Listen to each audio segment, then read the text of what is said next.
Power outages are the reason why communication is so touch and go for my next guest, Ryan Hendrickson. He's a former Green Beret who's on the ground in Ukraine. He's working to clear explosives left behind by Russians. He actually does not have power where he is right now in Mykolaiv. Ryan, thanks so much for joining us and for what you're doing. Tell us what life is like for Ukrainians when they lose power like this in the freezing winter.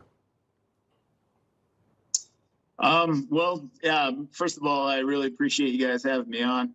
This is great. But second, yeah, it's you just looks like he froze up there for a second. All right, he's back. Let's try it again. Yeah, this is the problem. We're illustrating the fact that power is so touch and go, and your signal went out just a second ago, Ryan. Tell us what life is like for Ukrainians where you are. It's cold. I mean, the electricity is touch and go. Kherson, that's where I work at, demining. It just got pounded today with indirect fire, and so it's more power outages, and the temperature here is just dropping, and it's dropping fast. And when the temperature drops, well, the civilian population suffers. You were a special forces engineer with the Army. You did 8 tours in Afghanistan. Now you're in Ukraine on your 3rd trip there. You are there, obviously, voluntarily. Tell us about why you felt called to go. Yeah, so after Afghanistan closed down, I left Afghanistan in July of 21, and I had this purpose that I used to have and I didn't anymore.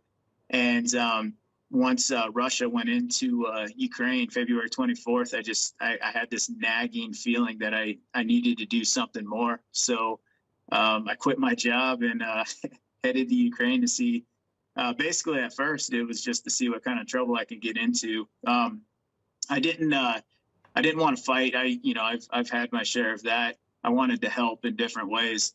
And as my time in Ukraine kept going on, civilians just kept getting injured and killed from these left behind, either booby traps, landmines, clusters, or anything else you can imagine that's an explosive hazard. And I knew from my time as a special forces engineer that I could help in that way. And so that's what I dedicated my life to, was returning to Ukraine and helping demine here. Your work in Ukraine involves searching for landmines and cluster munitions in fields. How do you find the explosives? And explain the importance of your work.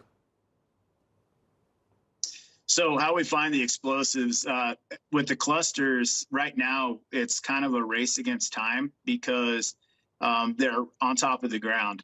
As Mother Nature takes over and those clusters start to get hidden, then the dangers go way up. But as far as landmines, whether it's anti-tank, which is anti-vehicle, or anti-personnel, we use our CHEA mine detectors. And that's basically, it's just very, very slow movements. And you're just checking everything because each landmine or cluster or booby trap found is one life or limb that we save. And the reason why it's so important is because I've stepped on a IED in Afghanistan myself. And so I know the pain that goes with that, and it changes your life forever. And if I can save one child from having to go through what I went through, then yeah, it's mission success right there. And Ukraine's defense minister told our reporter Will Ripley that Ukraine desperately needs more weapons from the United States, from NATO countries. CNN's reporting that Russia is now using 40-year-old ammunition as their supplies run low. How thin are you seeing supplies run on either side? I'm not really in tune to the supply or the logistics of the Ukrainian armed forces. I do know for sure that we recover a lot of unexploded ordnance because of the age of these ordnance that are being used in this war on the Russian side. But as far as the Ukrainian side goes, I'm not really tuned up on their logistics. Well, what you're doing is just remarkably brave and selfless, Ryan Hendrickson. We thank you so much for your service and your time. We hope to have you back again.